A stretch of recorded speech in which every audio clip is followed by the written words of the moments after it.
Shalom, Bapak Ibu, Saudara yang terkasih dalam Tuhan kita Yesus Kristus. Kita patut bersyukur karena hingga pada saat ini kita masih beroleh napas kehidupan dari Tuhan sehingga kita bisa melakukan setiap aktivitas kita.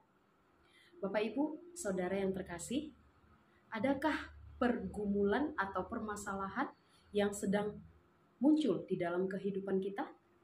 Ada, banyak sekali. Ada banyak permasalahan atau pergumulan yang sering kali datang silih berganti di dalam hidup kita.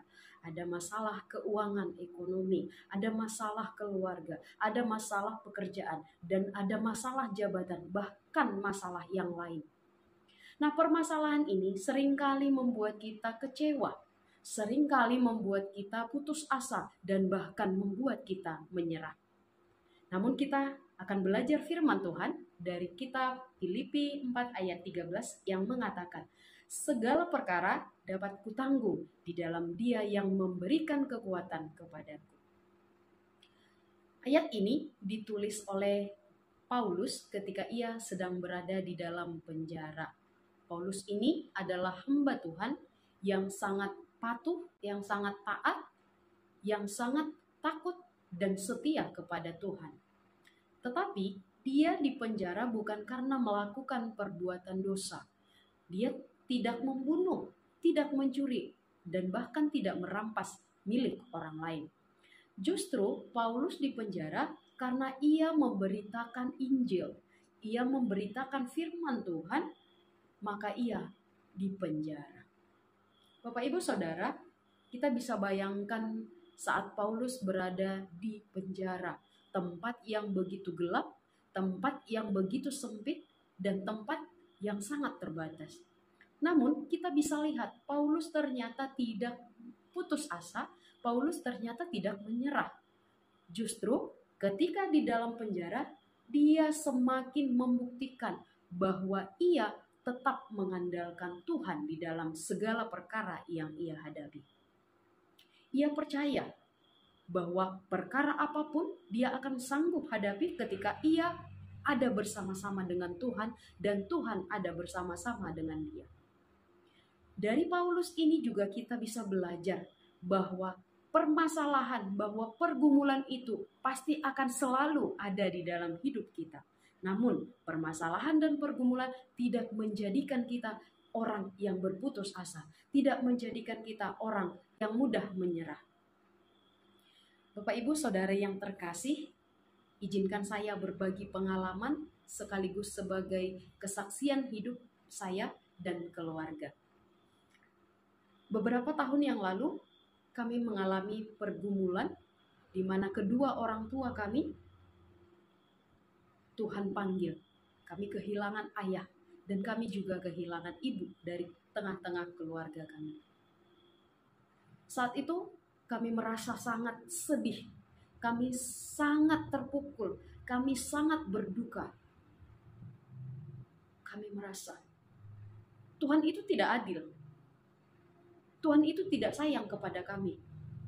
Dan bahkan Tuhan itu tidak peduli dengan kami.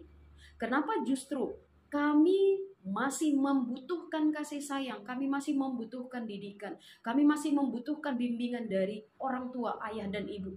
Pada saat itu Tuhan panggil. Namun ini menyadarkan kami bahwa segala sesuatu yang Tuhan miliki akan diambil kembali oleh Tuhan.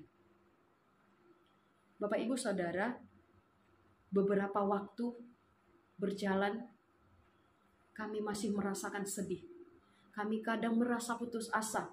Kami tidak bisa menjalani hidup dengan seperti biasanya, dengan penuh sukacita. Namun kami tetap berdoa, kami memohon kekuatan dari Tuhan, sehingga kami diberikan kesanggupan untuk menjalani hidup ke depannya. Dan puji Tuhan, selama kami menjalani hidup, Tuhan senantiasa ada bersama-sama dengan kami. Tuhan menemani kami, Tuhan menuntun kami, sehingga kami bisa menjalani hidup kami sampai pada saat ini. Dan kami yakin, percaya, walaupun kami tidak memiliki orang tua, ayah dan ibu di dunia, tapi kami masih punya orang tua, Yesus Kristus yang senantiasa setia, ada bersama-sama dengan kami. Bapak, Ibu, Saudara yang terkasih, setiap pergumulan yang kita hadapi di dalam hidup kita masing-masing, kita yakin, kita harus percaya bahwa Tuhan akan memberikan kekuatan untuk melewati dan menjalani pergumulan yang kita hadapi. Pesan dari firman Tuhan untuk kita hari ini, yang pertama, segala perkara dapat kita tanggung di dalam Tuhan. Yang kedua, saat kita menghadapi pergumulan, saat kita menghadapi perkara, kita tidak sendirian. Tuhan senantiasa menemani, Tuhan senantiasa menolong kita menghadapi pergumulan tersebut. Dan yang ketiga, pertolongan, kekuatan yang sejati itu hanya bersumber dari Tuhan Yesus Kristus. Bapak, Ibu, Saudara yang terkasih, apapun masalah yang saya hadapi saat ini, apapun masalah yang Bapak Ibu hadapi, mari kita datang kepada Tuhan, kita memohon kekuatan dari Tuhan, karena Tuhan akan memberikan kekuatan saat kita menghadapi tantangan dan pergumulan. Dan senantiasa kita ingat ayat ini. Segala perkara dapat ku tanggung di dalam Dia yang memberi kekuatan. Demikian firman Tuhan untuk hari ini. Semoga bermanfaat dan semoga menjadi berkat untuk kita semua. Terima kasih. Shalom.